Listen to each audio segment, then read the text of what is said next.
காலை வணக்கம். வாங்க இப்போ நம்ம பார்க்குறது மூலிகை எண்ணெயிலேயே நம்ம கிடைக்கிற மூலிகை அப்பப்போ நம்ம பறித்து நம்ம காய்ச்சி வச்சுக்கலாம். இது எப்படின்னா நான் 30 மூலிகை போட்டு நான் எண்ணெய் காய்ச்சுறேன்.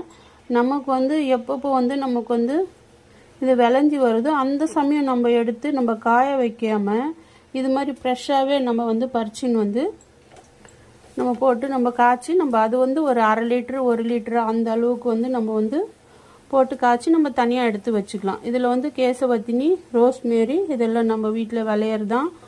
5 அடுக்கு 3 அடுக்கு சங்குப்பூ, இது செம்பருத்தி, நித்திய மல்லி, இது ஒரு சும்மா ஒரு 3 மூலிகை போட்டு காய்ச்சறது தான். இது பார்த்திங்கன்னா நிறைய மூலிகை சேர்க்குறப்போ இது ஒரு 1/4 லிட்டரு அது மாதிரி இதில் ஊற்றிப்பேன். எது அந்த மூலிகையாக கூட சேரலையோ அந்த எண்ணெய் மட்டும் நான் யூஸ் பண்ணிக்குவேன்.